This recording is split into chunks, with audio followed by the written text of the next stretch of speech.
வணக்கம் தோழர்களே. நறுக்குன்னு கேள்வியும் நச்சுன்னு பதில்களும் பகுதியில உங்களை நான் சந்திக்கிறதுல சந்தோஷப்படுறேன். இதுல என்ன அப்படின்னா பலவிதமான கேள்விகளை கேட்டிருக்கிறாங்க. தங்கச்சிங்கெல்லாம் பயங்கரமா கேட்கறாங்க. நல்ல போதையை உண்டாக்கி டாஸ்மார்க்ல சாராயத்தை வித்து மக்களை கெடுக்கிறீங்க, இலவசம் கொடுத்து மக்களை கெடுக்கிறீங்க சரிதானே அப்படின்னு கேட்டிருக்காங்க. அப்புறம் அனில் விஜய் எப்படி RSS சங்கி, அவர் பாஜக சங்கி, பாஜக சொம்படிக்கிறாரு எப்படிங்க தெரிஞ்சுக்கிறது அப்படின்னு கேட்டிருக்கிறீங்க. அப்புறம் பிரக்ஞா தாகூர் என்கிற RSS குண்டுவெடிப்புக்கு தொடர்புடைய அந்த பெண், அந்த வழக்கு எனக்காச்சு அப்படின்னு பல விஷயங்களை நீங்க கேட்டிருக்கீங்க. இன்னைக்கு நம்ம பேசுற விஷயம் ரொம்ப முக்கியமானதா நான் பாக்குறேன். ஒன்னா பாத்திரலாம் தோழர்களே. பெண் சாமியாருக்கு வழக்குல தீர்ப்பு வர இருந்ததே, அந்த பெண் சாமியார் வழக்கு தீர்ப்பு அப்படியே கிடக்கு. ஒருவேளை இந்த பகல்காம் தாக்குதலை வச்சு முடிச்சுட்டாங்களா, கண்டுக்காம போட்டாங்களா அப்படின்ற கேள்விய நூர்ஜஹான் அப்படின்ற ஒரு தங்கச்சி கேட்டிருக்கிறாங்க. ரொம்ப தெளிவான ஒரு கேள்வி, ரொம்ப முக்கியமான கேள்வியும் கூட. பொதுவாகவே பயங்கரவாதம், குண்டு வெடிப்பு, மக்கள் விரோத செயல்னா இஸ்லாமியர்களை போட்டுருவோம் தூக்கி, அப்படிதானே பொதுவா நடக்குது உலகம் முழுவதும். இங்க இந்தியாவில பாத்தீங்கன்னா 2006 இருந்து 2008க்குள்ள 18 இடங்கள்ல குண்டு வெடிப்பு நடக்குது. இந்த 18 இடங்களுக்கான குண்டு வெடிப்புல பல இஸ்லாமியர்கள், இளைஞர்கள் கைது செய்யப்பட்டு அடிச்சு துவச்சு பல வருஷம் உள்ள தூக்கி போட்டாங்க. அப்படி இருக்கிற சூழ்நிலையில தான் 2006 மாலைகான் குண்டு வெடிப்புல ஒரு உண்மை வெளிப்படுது. எங்க நடக்குது? மகாராஷ்டிரால நடக்குது. மகாராஷ்டிரா, மும்பை எல்லாம் இருக்கிற ஒரு முக்கியமான மாநிலம். இப்ப பாஜக ஆண்டுட்டு இருக்கு, அப்ப காங்கிரஸ் இருந்தாங்க. அந்த மாநிலத்துலதான் மாலைகான்ற பகுதியில குண்டு வெடிப்பு நடக்குது. அது இஸ்லாமியர்கள் வாழக்கூடிய பகுதி. இஸ்லாமிய இளைஞர்கள் உள்ள தூக்கி போட்டு அடிக்கிறாங்க, எல்லா வேலையும் பாக்குறாங்க. தொடர்ந்து இந்தியா முழுவதும் 18 இடங்கள்ல குண்டு வெடிக்கிறது ஞாபகத்துல வச்சுக்கோங்க. அப்ப எல்லா இஸ்லாமியர்களை பிடிக்கணும்னே இந்த குண்டு வெடிச்சது எங்கடான்னு பார்த்தா ஒரு சைக்கிள்ல வச்சு குண்டை வெடிக்க வச்சிருக்கான். அந்த சைக்கிளை போய் பார்த்தா அதன் பின்னாடி இந்துக்களினுடைய அடையாள சின்னங்கள் பொறிக்கப்பட்ட ஒரு சைக்கிள். அதை வச்சு ஆரம்பிச்சு புலனாய்வு ஆரம்பிச்சு கடைசியில ஒரே மாதிரியா குண்டு வெடிக்குதே செல்போன் குண்டு வெடிப்புகள். ஒரே போல செல்போன் குண்டு வெடிப்பு இருக்குன்னு செல்போனை புடிச்சு, அந்த சிம்ம புடிச்சு, அதை புடிச்சு, இதை புடிச்சு உள்ள போனா RSS கும்பல் கொத்தா சிக்குது. 2008ல பிரக்ஞா சிங் தாகூர் மாணவர் அமைப்பான RSS பிஜேபியினுடைய மாணவர் அமைப்பான அகில பாரதிய வித்யார்த்தி பரிஷத்துல செயல்பட்டு இருக்காங்க. 2008ல இந்த கும்பல்லாம் சேர்ந்துதான் குண்டே வச்சிருந்திருக்கு. இதை யார் கண்டுபிடிக்கிறா அப்படின்னா மகாராஷ்டிராவினுடைய இந்த பயங்கரவாத தடுப்பு பிரிவினுடைய தலைவர் ஹேமந்த் கட்கரே. அவர் தான் துப்பாக்கி சூடு பயங்கரவாத தாக்குதல் மும்பையில் நடந்துச்சுல, தாஜ் ஹோட்டல், அப்புறம் ரயில் நிலையங்கள், அங்க இங்க நிறைய இடத்துல சூடு, துப்பாக்கி சூடு, குண்டு வெடிப்பு எல்லாமே நடந்துச்சு. அப்ப கொல்லப்பட்டாரு, தாஜ் ஹோட்டல்ல வச்சு கொல்லப்பட்டாரு. ஆனா அது பொய், அவர் திட்டமிட்டு கொலை செய்யப்பட்டாரு. பயங்கரவாதிகள் அவர்கள் சுட்டது சாதாரண இடத்துலதான் அவர் தப்பிச்சிருக்கிற வாய்ப்பு இருக்கு. அவர் கார்ல உட்கார வைக்கப்பட்டிருந்த போது கழுத்துல குண்ட பாய்ச்சி கொண்டிருக்கிறாங்க அப்படின்னு ஒரு புத்தகமே எழுதியிருக்காரு. அவரோட IPS இருந்த MS முர்ஷிப் என்பவர். நான் அந்த புத்தகம் வச்சிருக்கேன், அதை வாசிச்சுட்டு ஒரு முறை அந்த புத்தகம் முழுக்க பேசுவோம். அப்ப தெளிவா தெரிஞ்சு போச்சு இந்த குண்டு வெடிப்பெல்லாம் நடத்துனது யாருடா அப்படின்னா இந்த கும்பல் தான். இதுலயும் ட்ரெயின்ல குண்டு வெடிப்பு, மசூதியில குண்டு வெடிப்பு, பல இடங்கள், அவுரங்காபாத்ல குண்டு வெடிப்பு, இப்படி பல இடங்கள்ல குண்டு வெடிச்சுட்டு கடைசியில ஈஸியா தப்பிச்சுக்கலாம் நினைச்சு சிக்கிருச்சுங்க.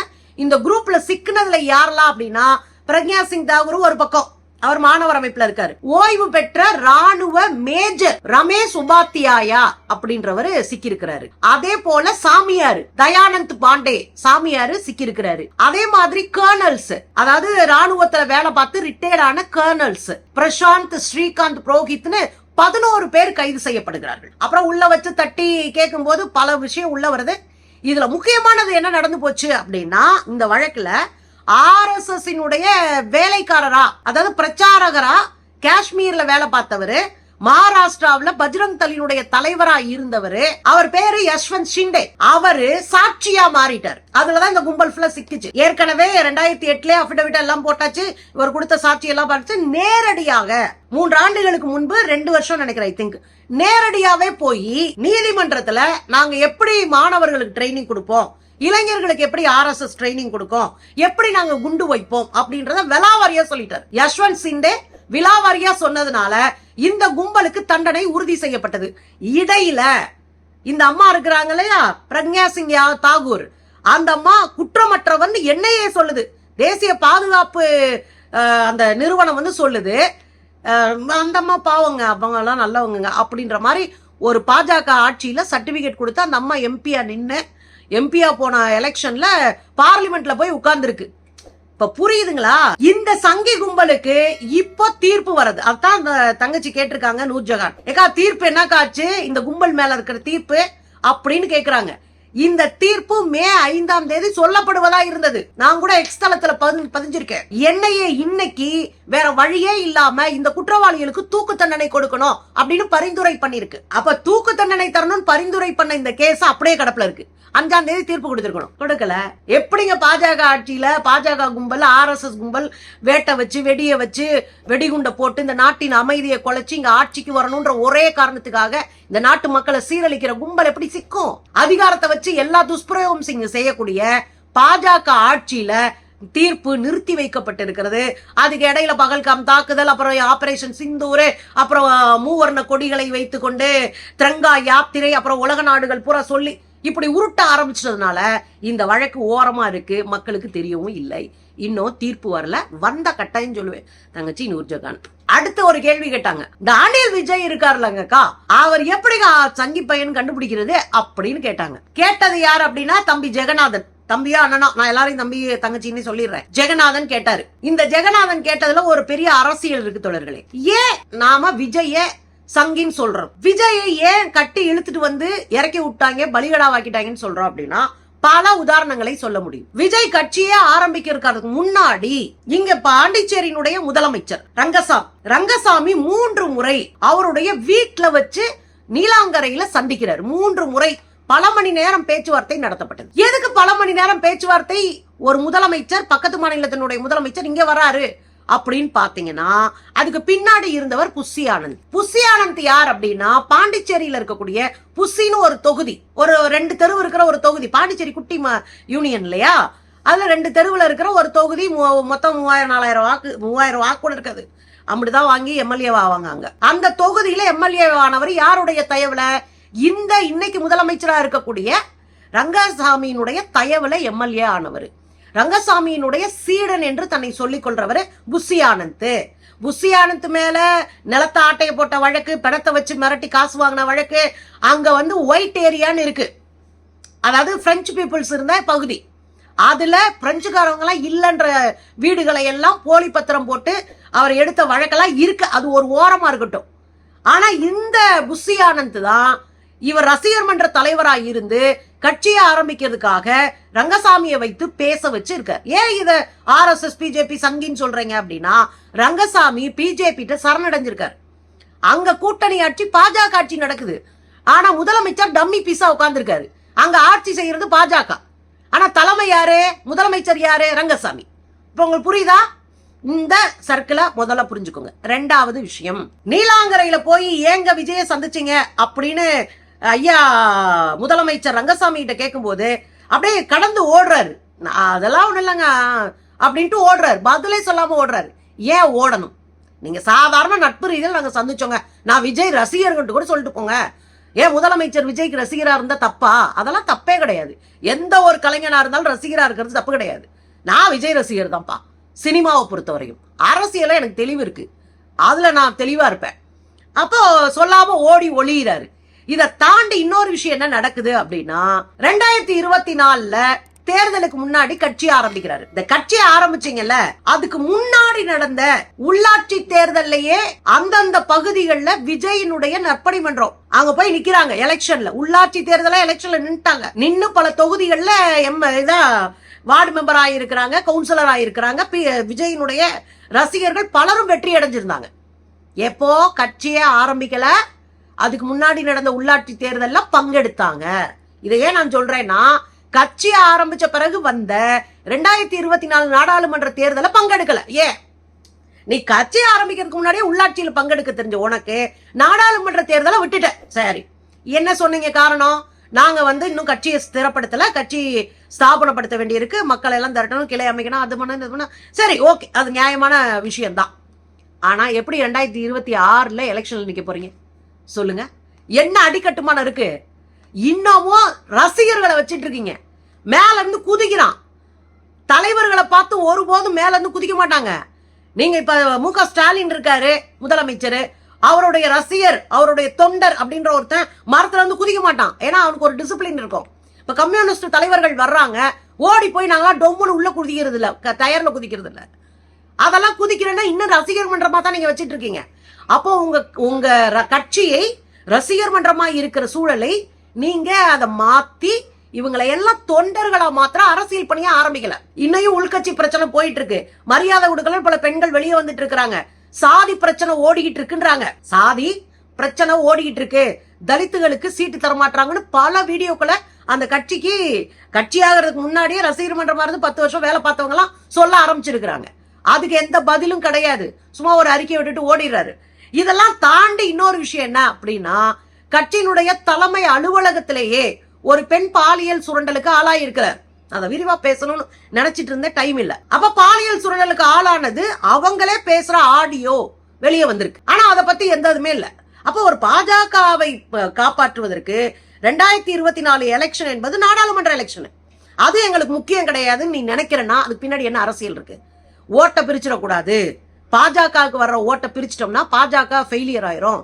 ஒரு 5-10 இடத்துலயாவது பாஜக ஜெயிக்கணும் அப்படின்ற அரசியலை தவிர அதுக்கு பின்னாடி வேற அரசியல் என்ன இருக்கு? இப்ப 2026 கட்சியே ஒழுங்கா கட்டாம, பிரச்சாரம் பண்ணாம, மக்களை திரட்டாம, உங்க கொள்கையை சொல்லாம நீங்க நிக்க போறீங்க அப்படின்னா அதுக்கு பின்னாடி என்ன இருக்கு?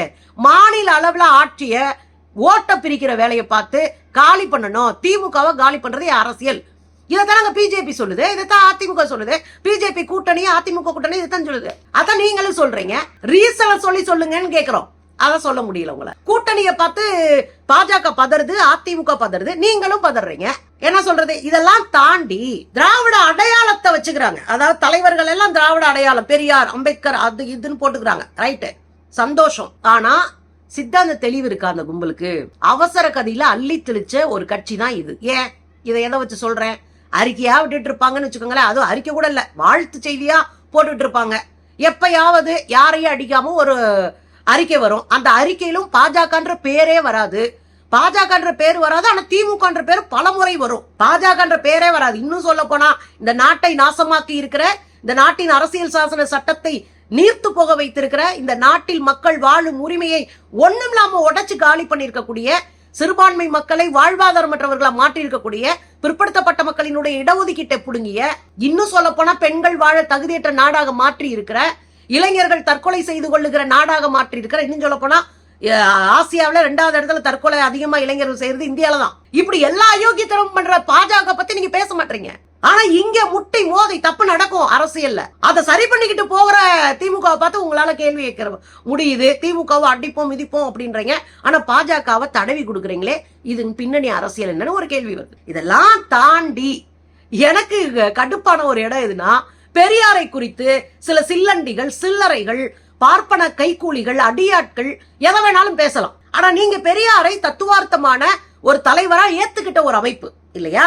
அப்ப நீங்க என்ன பேசியிருக்கணும்? பெரியாரை பற்றி பேசுகிற போது தெளிவா அது குறித்து ஆய்வு செஞ்சு அறிக்கை வெளியிட்டு இருக்கணும். நாங்க போராடுறோம், ரோட்ல நிக்கிறோம், ஆய்வறிக்கை கொடுக்கிறோம், வீடியோக்களை போட்டு மக்களுக்கு விழிப்புணர்வு கொடுக்கிறோம், பெரியார் அப்படி பேசவே இல்லைன்னு. ஆனா நீங்க என்ன சொல்றீங்க? பெரியார் காட்டு மராட்டி மொழின்னு சொன்னார்ல, அதுக்கு நான் வீடியோ போட்டிருக்கேன், உங்களுக்கே தெரியும். ஏன்னா தமிழ் என்னடா இப்படி இருக்கு? எதை தூக்குனாலும் சாதி வருது, மதம் வருது, அப்புறம் தோத்திர பாடல்கள் வருது, புராண இதிகாச கட்டுக்கதைகள் வருது. இத சொல்றதுக்கு எதுக்குடா ஒரு மொழி? ஒரு மொழி நவீனமா இருக்கணும். ஒரு மொழி போர்க்கருவியை போல, ஒரு களத்துல நிக்கிற போர் வீரனுக்கு எப்படி பீரங்கி மாதிரி இருக்கணுமோ அது போல மொழி இருக்கணும். மொழி அறிவியல் படணும் அப்படின்னு கேட்டது தப்பா?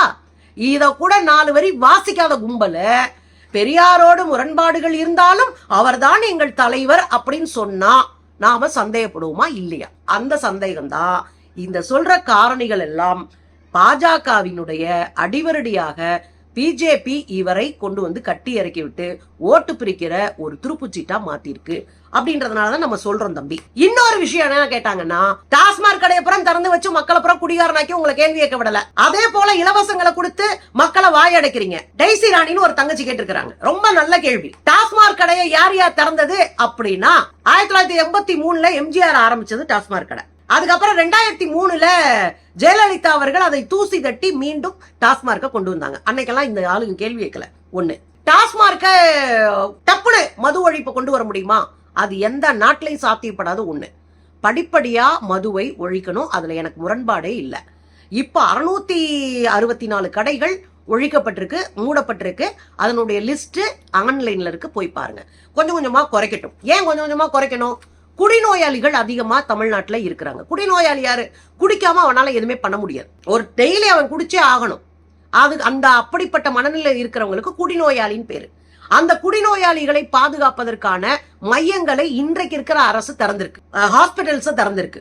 அந்த ஹாஸ்பிட்டல்ஸ்ல மக்கள் போய் மருந்து வாங்கி, அதாவது மனப்பயிற்சி, அதாவது சைக்கலாஜிக்கலா அவங்களுக்கு பயிற்சி கொடுத்து அவங்கள அந்த நோயிலிருந்து மீட்பது ஒரு மிக முக்கியமான கடமை. அதை செஞ்சுக்கிட்டே தான் இங்க மதுவை கொஞ்சம் கொஞ்சமா குறைக்கணும். அப்போ இந்த போதை அப்படின்னா வெறும் டாஸ்மாக் மட்டும் கிடையாது. இந்தியாவில் பல டன்னு போதை பொருள்கள் கடந்த 5 ஆண்டுகள்ல பிடிபட்டிருக்கு. அது குறிப்பாக குஜராத் போதையினுடைய தலைநகரமா மாறி இருக்கு. குஜராத்தினுடைய முந்த்ரா துறைமுகம் அது எங்க இருக்கு? அப்படி யார் கையில இருக்கு? அதானி கையில இருக்கு. 1.5 டன் போதை இதுவரை 3-4 தடவை பிடிச்சிட்டாங்க. 1.5 டன், 1 டன், அத்தனை இப்படி டன்னு கணக்குல போதை மருந்து பிடிக்கிறாங்க. ஆனா அதானி மேல விசாரணை கிடையாது. இந்த போதை மருந்துகளினுடைய நுழைவாயிலா இருக்கிறது குஜராத். குஜராத்ல முழு மதுவிலக்கு பல 10 ஆண்டுகளா இருக்கு. முழு மதுவிலக்கு. ஆனா அங்க 1.5 லட்சம் எரிசாராயம் பிடிபட்டிருக்கு டேங்கர்ல. இன்னும் சொன்னா மதுபான கூடங்கள் அங்கேயே இருக்கு.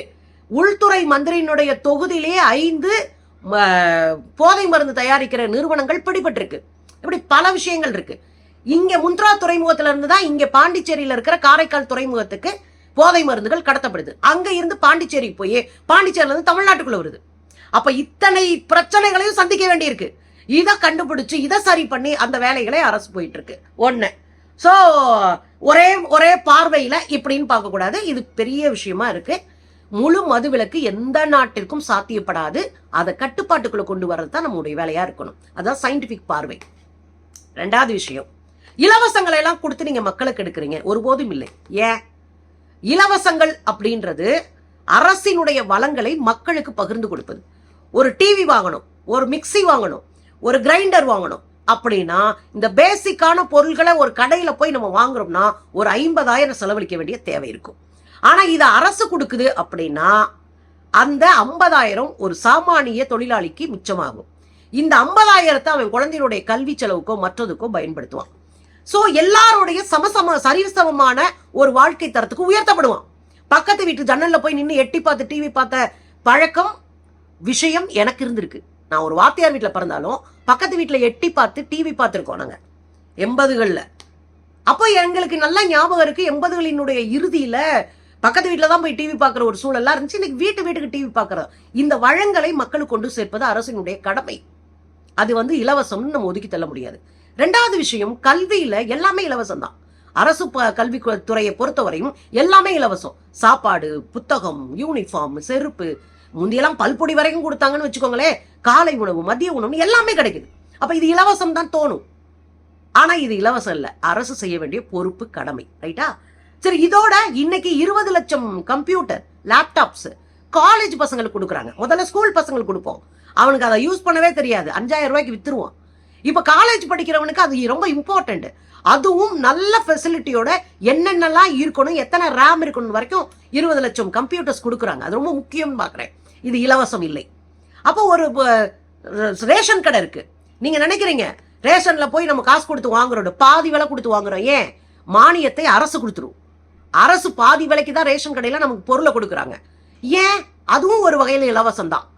மானியத்தை கொடுத்து நமக்கு சாப்பாடு கிடைக்கணும்ன்றக்காக கொடுக்கப்படுகிற இலவசம். இப்படி நீங்க எல்லாமே பாத்தீங்கன்னா பல விஷயங்கள். உரம் கொடுக்குறாங்க, உரத்துக்கு மானியம். இலவச மின்சாரம் வேண்டாங்க, இலவசமா கொடுத்து மக்கள் வாய் அடைக்கிறீங்க. இலவச மின்சாரம் சாமானிய விவசாயிகளை இன்னைக்கு பாதுகாக்குது.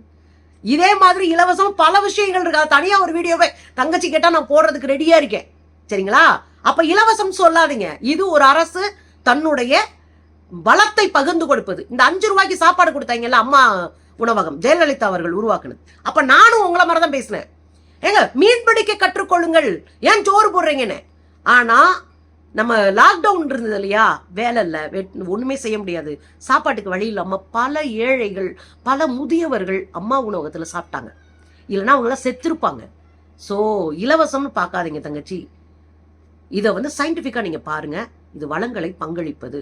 இதை தாண்டி தமிழ்நாட்டுல போராட்டத்துக்கா பஞ்சம்? நாங்களே 35,000 போராட்டத்தை ஒரு வருஷத்துக்கு பண்றோம். கம்யூனிஸ்டுகள் போராட்டத்துக்கு பஞ்சம் இல்லை. கூட்டணியா இருந்தாலும் போராட்டம் செய்ய வேண்டிய இடத்துல போராட்டம் செஞ்சு தான் இருப்போம். அதனால தமிழ்நாட்டு மக்கள் அரசியலற்றவர்களோ அல்லது இதெல்லாம் கொடுத்துட்டாங்கன்னு வாய மூடிட்டு இருக்கிறவங்களோ இல்லை என்பதை புரிஞ்சுக்கணும்.